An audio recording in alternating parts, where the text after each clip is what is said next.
Hi, this is Jennifer Brost. I am president and founder of the Job Foundation. I'm also a provisionally licensed mental health counselor in the state of Iowa, and I'm glad you're joining us today. If you're watching this, you're probably involved in the Job Foundation, or maybe one of my clients, or maybe you're just interested in, I don't know, relationship stuff. But anyway, I wanted to talk with you a little bit today about shame and guilt in families. Now, when I say shame, a lot of people think it's really, really bad. But the truth is that shame is really an important emotion. It's the most painful of all emotions, but it's incredibly important. If we do not allow ourselves or help our children feel shame at the appropriate times and in the appropriate amounts, then we really are running the risk of creating a situation where we probably keep making the same mistakes over and over again. And there are a number of things that you can do that make someone not feel the shame that they ought to feel. Now, a lot of times people, even like me, who are Christians or have a strong faith, think that shame and guilt are bad things, but there's really quite a big difference.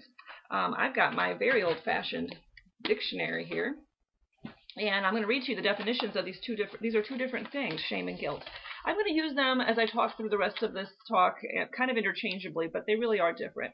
Shame is the painful feeling arising from the consciousness of something dishonorable or improper. So shame is a feeling, it's an emotion, and as I said before, it's the most painful of all emotions. Guilt, on the other hand, is not really a feeling, but it's rather the fact or the state of being guilty.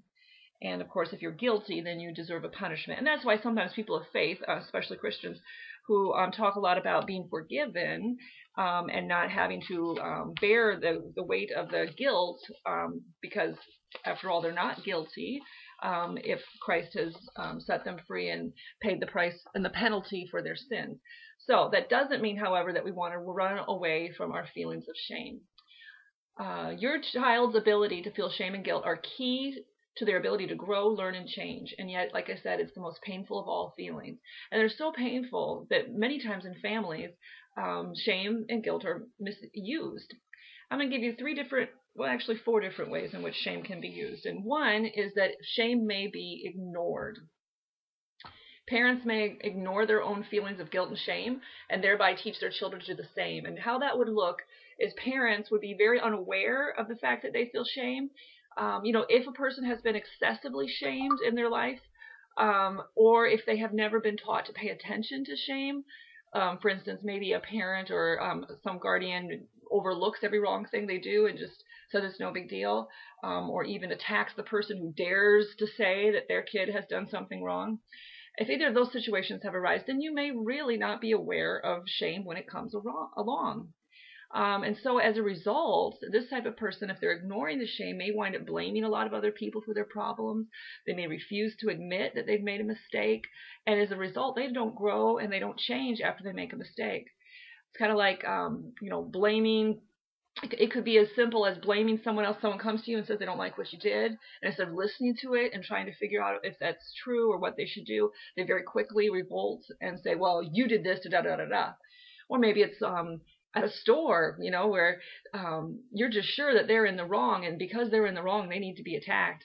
And the truth is, maybe you're the one who made the mistake. But either way, should they be treated that way? No. But those also a very bad example for children. And so as long as a parent isn't feeling shame, they're probably not teaching their child to pay attention to that feeling. They're ignoring their own, and they're probably not going to change when they make mistakes.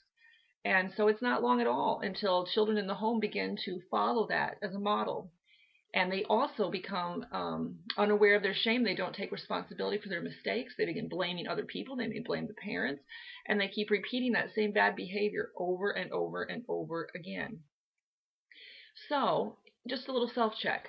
Do you yell at others or blame people when something bad has happened, even though you played a role in the problem, if even a small role? Do you fail to seriously talk about that, but instead focus on the guilt of others?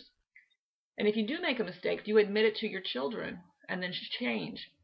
As human beings, we're not much different. We are different than animals out in the wild, but one way we're the same is that our children learn almost everything that they learn by watching adults and modeling themselves after different people that they watch.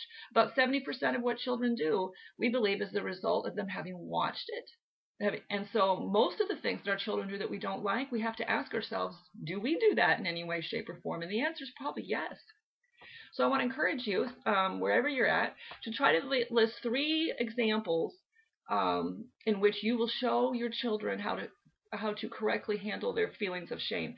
Maybe you're on the phone and somebody there, they called you and they're telling you that you didn't pay your bill. And maybe it's, instead of yelling at them, it's acknowledging that, yes, it's true, I didn't pay my bill, and I'm taking responsibility for that. And even though you feel shame about it, you use that to motivate yourself to do something different. So think that over and write that down, if you will. 3 ways that you will set the example and show your children how to handle the fact that sometimes they do wrong things and that shame comes up. How will you model that when someone points out or some circumstance shows that you, in fact, are not a perfect person? After all, no one is perfect. Okay, the other way that shame might be handled in families is that it's overdone.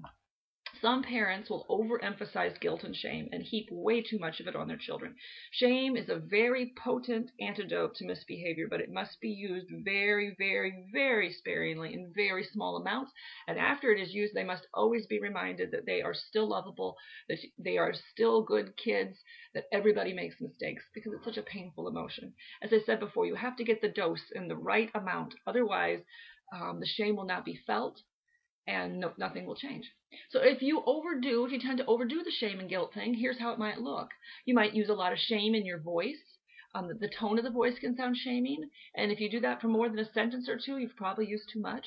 If you've used prolonged or too severe of punishments or consequences, there's a lot of debate on those things, but not just physical punishment is too much. Sometimes not listening to a child and finding out why they're misbehaving instead of just punishing them, that'll do it too. And if you find yourself reminding your children of the past things that they've done wrong, then you've probably overdone shame. As we said, shame and guilt are the most painful of all emotions. So if it's overdone, they will block those feelings out because they can't handle the pain. It's kind of like something horrible happens to you. There's sometimes survivors can't even remember it. It's kind of that same thing with shame. So when they cannot feel the shame of what they've done, then no one will change, and the problem's just going to get worse. When you're yelling at a child, they begin focusing on the fact that they're scared and that they maybe don't like you. What we want them to do is get in touch with the feeling of shame, because that hurts so much that will motivate them to change. So a little self-check. How often do you find yourself using a shaming or yelling voice with your children? And just a little hint, the more often you use that kind of voice, the more you're going to have to. How do you determine what punishment or consequences you give your child? And here's another hint. If it's based at all on how upset you are, then it's likely to provoke too much shame. And if you've used shame or guilt, do you go back and help the child make sense of their behavior, or are they just left standing there feeling bad? Because if they are, like I said, there's no learning that's going on. And so now on your same piece of paper, if you think, at times you've probably ignored shame, at times you've probably overdone shame. I don't know, only you know yourself as a parent. But if you could describe, what you would say to your child after a time where they may have felt a lot of shame or guilt, I would like you to do that. I know my father used to say, if that's the worst mistake you've ever made, you're doing better than me. And that was such an important thing for him to say to me. And I believe is one of the reasons that I was able to feel shame and able to learn from my mistakes. So something like that. What will you say to them? Go ahead and pause the video and write that down. Okay, thirdly, shame and blame can be used as a game. There are some families that seem to use this as, shame and guilt are like a pawn, a toy. It's all part of the effort to avoid responsibility. And when this happens, it becomes, the children and the adults lead a very manipulative lifestyle. And it's sure to keep that family trapped in turmoil. There's going to be more problems with relationships, problems eventually with the law, problems at school, problems everywhere you turn, because nobody's learning from their mistakes when we use this as a game. So here's how it looks when blame and shame are being used as a game. The parent generally walks around feeling guilty about their own mistakes or their wrongdoings or their inability to provide their children with material goods or quality family time.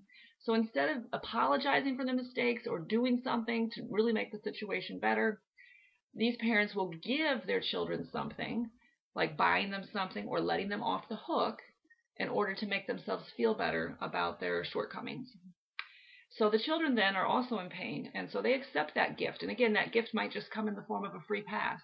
Well, I know in my heart it would look like this. I know in my heart as a mother, I made a mistake, so I'm going to let my child off the hook when he or she makes a mistake.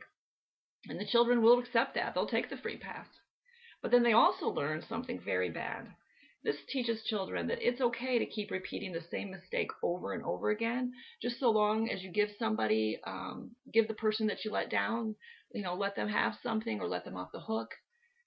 They may very much think that it's okay to behave badly, misbehave, skip school, whatever it is, just so long as later on they do something to make up for it.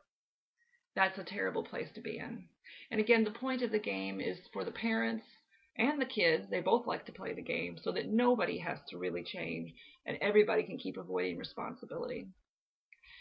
So, just a little self-check. Have you ever let your child out of a responsibility, bought them gifts, or looked the other way while they misbehaved? If so, has this ever had anything to do with your own feelings of guilt and shame? Have you noticed that your child uses manipulation? That's a pretty good indicator. If you do decide you want to stop the blame and shame game, then here's some things that you can do. And I'd like you just to mark down what you might plan to do. Number one, talk with your children about the fact that this game has been going on. Say, hey, I think we've been playing the blame and shame game around here, where everybody's just basically pointing out the faults of others, hoping to get free passes and hoping to prove who's right or wrong. And acknowledge to them that that's harmful and that you have participated in it. Let them know that you're no longer going to just give in to them or buy them things to make up for your shortcomings. Instead, you're going to become ultra responsible in righting your wrongs and making sure that you don't repeat your mistakes. At the same time, so that's number one. And if that sounds like something you can do, please mark that on your sheet.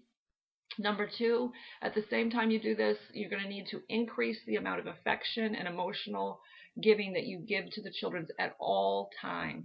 At all times, not just when they misbehave, not just when they're good, but at all times be more affectionate and give more emotional support. And so that's number two. You can mark that if you want. Number three, you're going to need to use a firm and very gentle approach at the same time. Very firm, no, we're not going to do this, and very gentle at the same time to let them know that bad behavior will not be tolerated. A good phrase I like to say is, we are not going to do that. Notice that I'm using the word we instead of you. You tends to elicit the fight or flight response and will, in some children, create an alarm. And that will make them unable to hear you and they won't listen to you. But by simply looking at them very firmly in the eye and saying, we are not going to do that, I have found that most kids, even very difficult ones, will back down. So if you're going to agree to use a firm and gentle approach, again, those two things at the same time, go ahead and mark down number three. Number four, understand that change takes time. Their family may be used to playing this game, and the kids may feel like they benefited from it. They did not benefit from it. They may think it's the greatest thing in the world, and you're the greatest parent because you've let them out of stuff. But that does not mean it's been good for them.